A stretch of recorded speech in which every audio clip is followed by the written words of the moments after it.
歡迎返到嚟黑卡睇深夜電台。喺月光同十字路口之間，我哋一齊嚟探索魔法、靈魂同埋人生嘅選擇。今晚我想同你傾下，點解有時候抽牌會好重複複都係抽到同一張牌呢？咁其實咧好多時候啦，我哋有客人都係同我哋講啦，就係佢揾我哋即係占卜啦，佢揾我哋開唔同嘅牌啦，啲神諭卡啊，或者我哋講啲雷諾曼啦。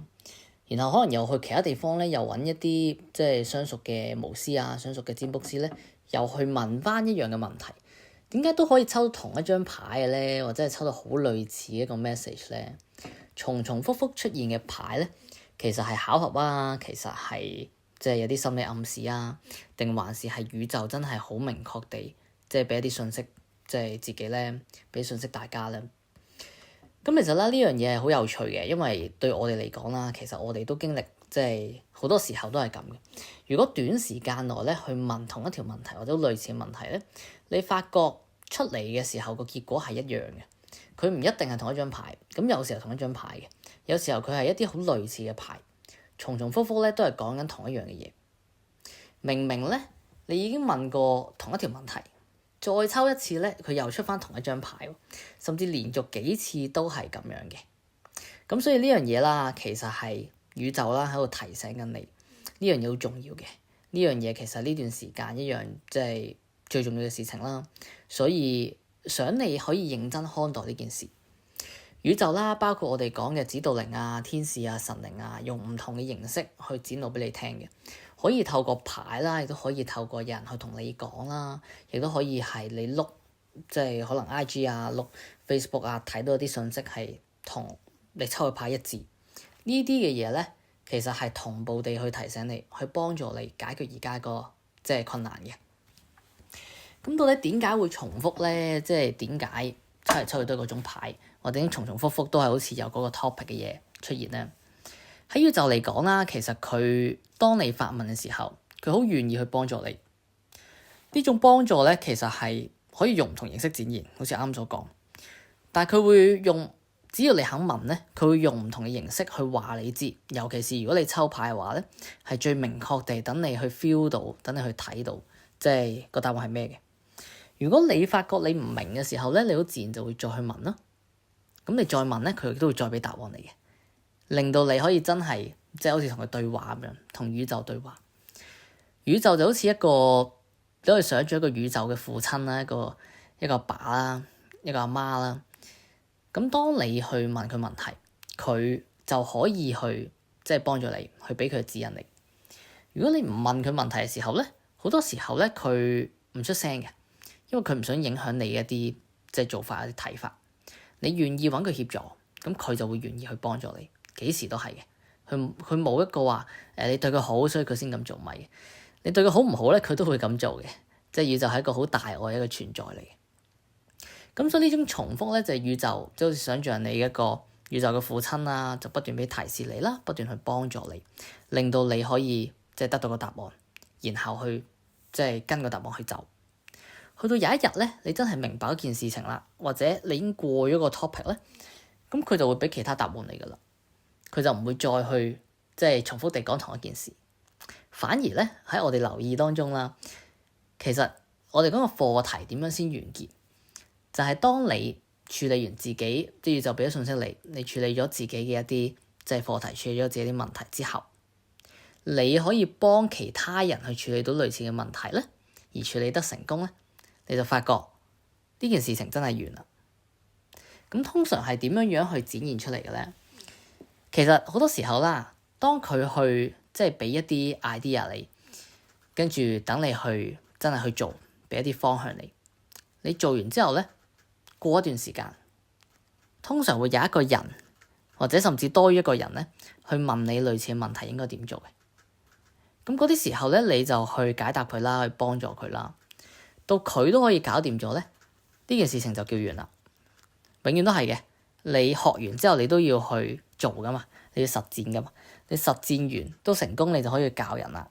咁你教人都教到咧，咁嗰個範疇你真係完全融會貫通，你真係明啦。呢種就係嗰種重複嘅意義，係一種幫助嚟嘅，即係宇宙幫助你，然後你又幫助其他人，係一個正向嘅 loop， 一個好正面嘅 loop 嚟嘅。咁呢種機率啦，即係呢種即係重重複複出現嘅，即係有啲人叫機率，有啲人叫一個隨機性啦。其實係除咗宇宙嘅指引以外，有啲人可能會話，其實會唔會係即係只係一種機率啊？好似碌色咁樣攞嚟攞去都會中啊？會唔會係 randomly 真係即係咁啱出現啊？咁其實唔係嘅，即係我哋好實際地講啦，因為我哋抽牌抽好多，抽咗咁耐啦，幫咁多客人去解惑啦。其實嗰個過程咧，你好明顯 feel 到嘅，重複性出現嘅機率太高，就住同一個 topic， 佢唔可能係單純靠機率嘅，佢係一個吸引力法則嚟嘅，佢係一個宇宙，即係有個傾向，朝住嗰個方向去展露出嚟。所以呢個係一個現實咧，點樣樣可以將宇宙嘅信息具現，而唔係呢一個單純隨機而出嚟嘅。咁呢樣嘢我唔信嘅。同一時間啊，個問題本身咧，如果你係冇變化咧，咁當然你出嘅答案好類似嘅，或者你問嘅時間好短，就可能你只係問完跟住過幾個鐘又問，甚至可能過一兩日問，可能個答案都好類似。亦都有啲時候咧，你可能問完啦，你過咗甚至誇張，可能過半年甚至一年，你再問咧，可能你個答案都一樣嘅。咁如果係過咗個時間比較長而係一樣嘅話咧，咁呢樣嘢咧，即係我要幾直接同你講啦，就係你嘅狀態同選擇咧就冇改變過，即係你仍然係未過到呢關嘅，咁所以佢仍然會俾相同嘅指引你嘅。呢啲嘅原因啦，導致其實你有一個即係重複地去睇到即係宇宙嘅信息，重複地抽到嗰張牌。咁喺我哋即係 spiritual 嚟講啦，我哋魔法啊、神秘學嚟講咧，其實呢種就係叫同步性啦。咁相信如果你睇過我哋之前講解咧，其實你都會知嘅。同步性咧，其實就係宇宙同一時間冇一個因果嘅，同一時間出現，同一時間出現咗就係你去問嗰條問題，然後宇宙同步就吸引咗個答案，兩樣嘢係同步出現。而呢種嘅效果就導致咧，我哋講占星啊，我哋講即係占卜啊，我哋講通靈啊，甚至魔法啊，都係高度同步性咧高度相關嘅，同步出現嘅。例如我哋講嘅你問條問題，然後抽張牌，兩樣嘢係唔係一個因果關係嘅，係同步出現嘅。當你問條問題咧，個牌就係嗰張牌嚟噶啦。而重複地出現嘅時候，亦都可以有一啲變化嘅，佢唔一定係即係每件事情都啱啱好同一張牌，有時可能係好近嘅牌，意義一樣嘅牌都有機會嘅。咁當然啦，亦都係咪話逢係重複就代表呢樣嘢係宇宙嘅信息咧？其實都唔係嘅，只可以講咧比較大嘅機會咧，其實係因為有啲時間咧，的確咧係可能你自己故意去諗住一個答案，然後去顯化個答案出嚟嘅。所以亦都係原因點解我哋話即係抽牌咧，你唔好有個既定嘅答案，你唔好覺得我想要乜嘢嘢，我已經決定咗係乜嘢。如果係咁樣抽嘅話咧，其實你會影響個結果嘅，咁亦都冇乜意義嘅。咁所以啦，翻嚟啦，就最重要嘅嗰個問題就係點解佢一直會出現啦？正正就係宇宙同你說話嘅，佢出現嘅原因咧，就係幫助你可以解決而家嘅問題，而家一啲困難啦，而家嘅一啲課題啦。而呢樣嘢咧，係會隨住時間啦，佢會持續地去幫助你，直到你過到呢關為止嘅。到有一日你真係過到呢關啦，你過咗學識咗呢個範疇啦，自然咧其實你就可以 move on 啦，宇宙亦都唔會再即係同你講翻冇一樣嘅嘢噶啦。有啲時候啦，其實唔係牌一直喺度重複啊，而係我哋冇真正處理到嗰個問題，所以佢先至不斷重複去提醒大家，提醒我哋。當同一張牌咧再次出現嘅時候咧，你真正需要做嘅其實唔係再抽多次，而係停低去睇，到底佢想提醒你啲咩嘢，到底佢想幫助你啲咩嘢。咁我哋今日講到呢度啦。咁啊，願月光與你同在。咁我哋就下條片再見。咁我今次咧都好開心啦，即係同大家公佈咧，其實我哋就出咗我哋嘅網站啦。咁啊，終於出爐啦。咁我哋網站咧之後會有一條片咧去詳細介紹，就係點樣用我哋網站啦。咁當中亦都有黑卡蒂嘅即係祭壇，黑卡蒂嘅神殿。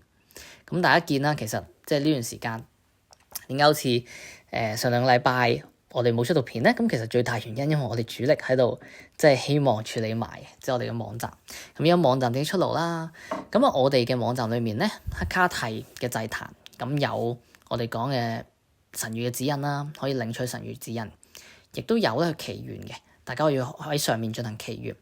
祈願咗之後啦，咁其實我哋定期會幫大家嘅願望做祝福嘅。咁而我哋講啱啱即係攞指引嗰度咧，亦都係隨時有問題，亦都係上去問，咁可以得到黑卡蒂一啲指引。咁當然我哋網站仲有好多唔同嘅即係用途啦，咁希望大家鍾意啦。咁我哋之後會拍條片咧去詳細同大家講嘅。咁所以啦，記得去即係撳下面條 link 啦，咁去睇我哋嘅網站啦，咁啊 save 到我哋網站。咁另外，即係如果未入我哋 WhatsApp 嘅 channel，未入我哋即係 WhatsApp 嘅官方頻道咧，咁呢都記得去入去嘅。咁啊可以入咗之後啦，同我哋聯絡，咁我哋會送翻個靈魂月刊第一期嘅電子版俾你嘅。咁啊有咩疑問啦，有咩我哋針對身心靈啊、魔法啊，咁想我哋討論，想去諮詢我哋嘅話咧，咁啊可以隨時問我哋嘅。願月光與你同在，咁我哋喺下個十字路口再見。